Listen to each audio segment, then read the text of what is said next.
Managing everything as a one-person business owner is not a joke, and that's exactly what this video is all about. There is no perfect roadmap for handling all the roles like sales, marketing, client servicing, strategies, admin work, all by yourself. But the truth is, a half-hatched plan is always better than having no plans at all. I'm going to share with you 5 key strategies that will help you stay productive, avoid burnout, and to keep progressing in your business without it feeling like a day-to-day task. I value your time, so the timestamps are below. Feel free to jump to the part that matters to you the most. As a mom of a preschooler and a corporate escapee, freelancing and building my social media agency is something completely different from what I used to do when I was in my corporate job. Let me tell you, I also have a long list of to-dos that are never getting done. I won't pretend to have it all figured, but after a lot of trial and error, I found these 5 strategies that help me the most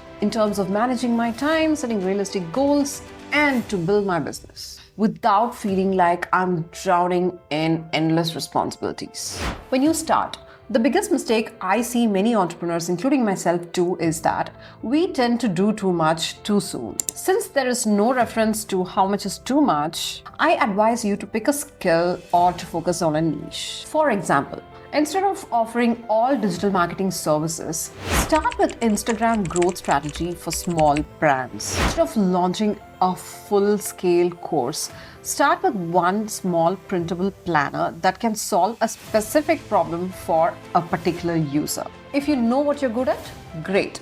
If not, ask your friends and family this simple question. What is that one skill that I have that you think will be helpful for your business or for your life? Ask this to 5 of your friends and colleagues and narrow down a skill. There's one more thing that you need to consider while doing this.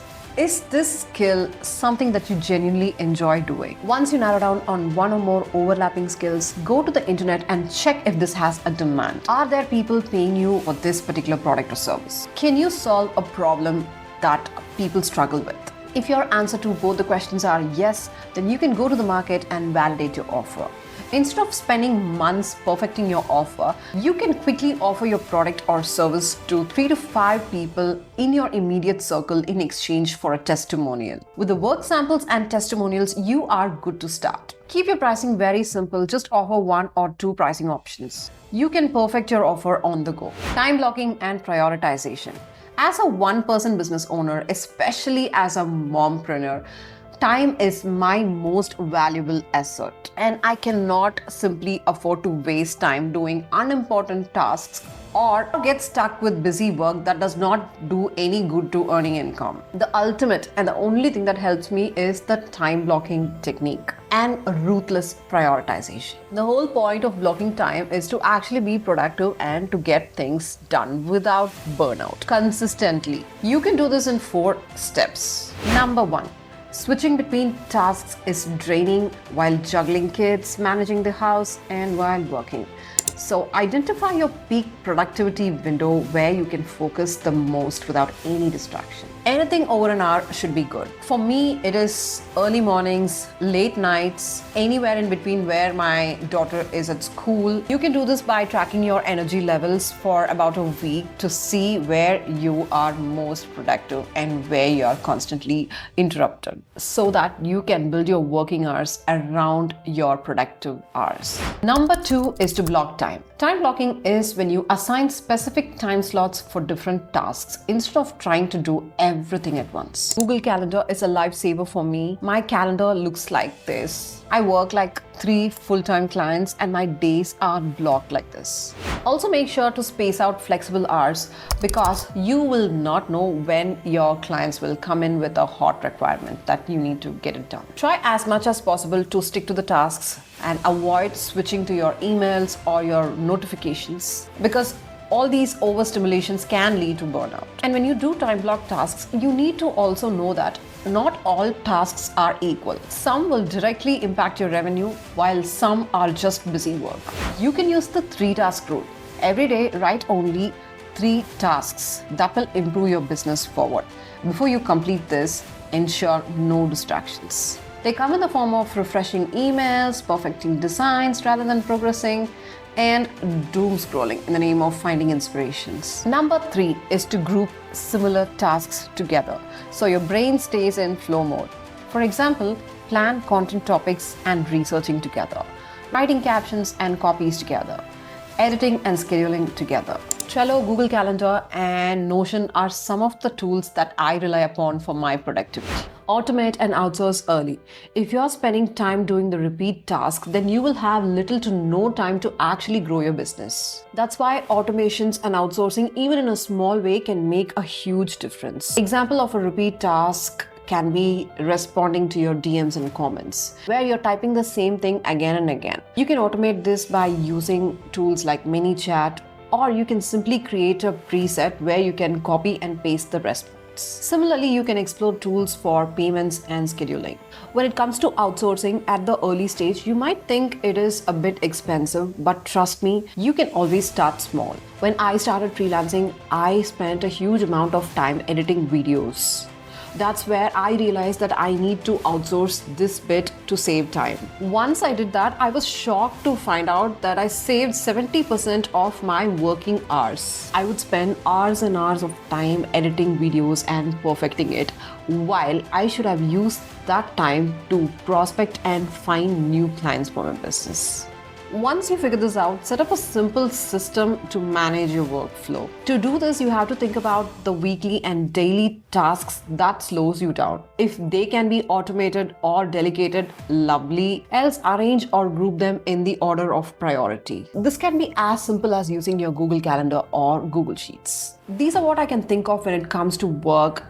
When it comes to your personal life, hire help for your household if you can afford. Trust your partner or whoever is at home with some of the cleaning and cooking work. I manage my work with the help of a daycare, and me, my husband, and my house help, we all make a fantastic team together. Set realistic expectations only. I hate to say this to you, but your time and energy is not unlimited, and it is okay to acknowledge that. The key to sustainable growth is never working more hours, but working smart by setting sustainable goals that will actually fit in with the current scene of your life. If you try to do everything at once, you will end up burning out even before you see some progress. Instead of setting big, vague goals, try for something that is achievable, specific, and time-bound. Here's an example.